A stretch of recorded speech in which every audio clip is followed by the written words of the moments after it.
This is not clickbait. I was fired by McKinsey after just 6 months as a consultant, and in this video I want to share how this happened because I don't just want to talk about the successes on this channel, and I also don't think this topic is talked about enough. So let's start with how it happened, then dive into the reasons why, and finally how I reacted to getting fired and what that means for me now.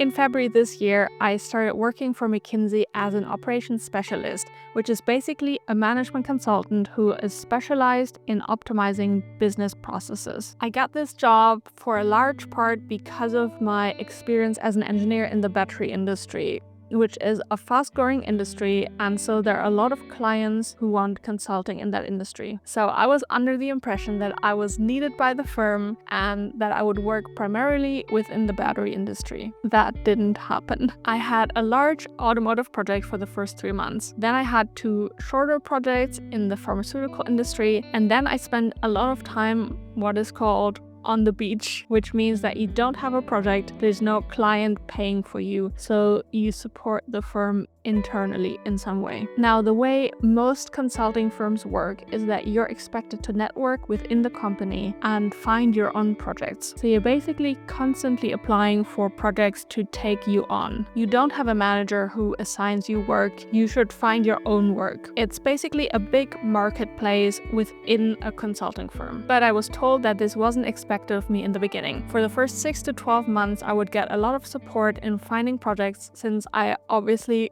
don't have a network yet. But after my first project, I really had trouble finding more projects who were willing to take me on. Most of them said they were looking for someone with more experience. And the person who was responsible for helping me get projects also didn't succeed. But she said that this is normal since I'm new and that it's not a big deal. So other than the 2 shorter pharmaceutical projects, I didn't do any more projects for the remaining time. But I thought that was fine. At this point, it was also summertime, which is when there's a big dip in projects because a lot of clients are on vacation. Now, I had 2 performance reviews within the first 6 months. The first one was after 3 months, and I was basically told that I'm really solid in terms of my industry knowledge and that I also have lots of things to work on, especially regarding my consulting skills, but that this is normal feedback to receive at this time. So I thought that I was on the right track. And then the second performance review took place right before my 6-month probation period was over. And the way a performance review works is that a neutral person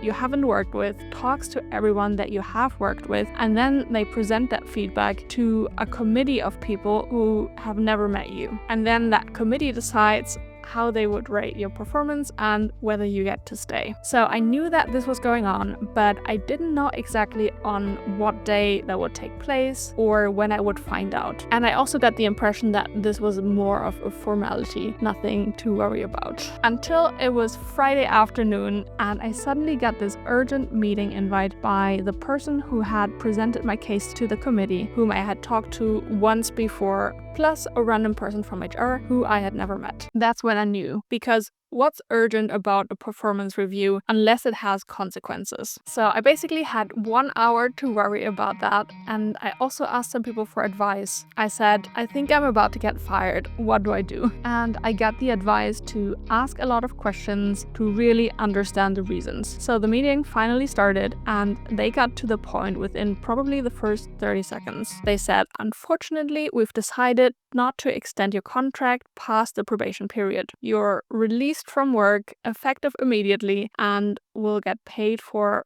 I think it was another 3 weeks. Although I expected this, it was still a huge shock, almost like an out-of-body experience where I was watching myself get fired without experiencing it myself, until it suddenly hit me that this is really happening. And then they gave me the choice of whether I want to get into the reasons now or set up another call to talk about that later. Now, I was crying at this point, but I was like, no, you need to explain this to me now, which was very uncomfortable because I didn't even really know these people and I'm crying in front of them. But I also wasn't going to go into the weekend knowing that I got fired but not knowing why. And what it came down to is that I didn't have enough projects and spent too much time on the beach. I didn't show enough development in part because I didn't have enough products to develop my skills, and I didn't have a sponsor among the people I worked with. Someone who said, I really want to keep Anna in the firm. So yeah, those are the reasons they told me they decided not to keep me. Now, that felt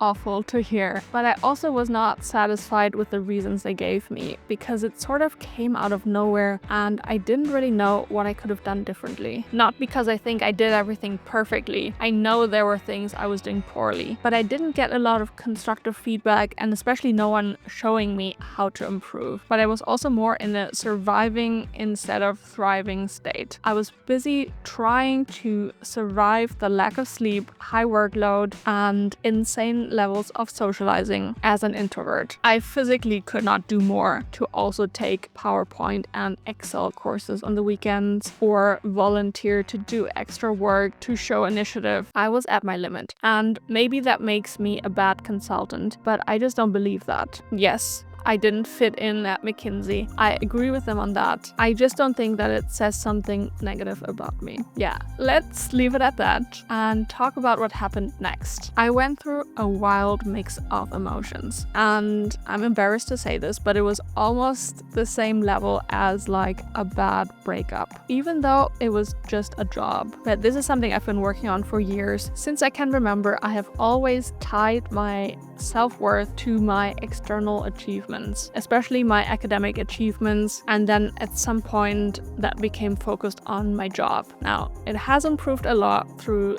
therapy and starting my own projects like this YouTube channel where I don't need permission from anyone. I think that's why it only took me like 1 week to go through, the 5 stages of grief and arrive at a point where I said, I think it's a good thing that I got fired. And it doesn't say anything about me as a person. It's good for me because if you've been following my channel for a while, you'll know that I have a big dream for what I want to do with my life. And now I'm finally free to go after that. I ran out of excuses and stopped thinking that I just need a little more work experience. No, I'm ready and I'm doing it. And what exactly am I doing? I'm afraid you'll have to wait until my next video to find out, which should come out in a couple days.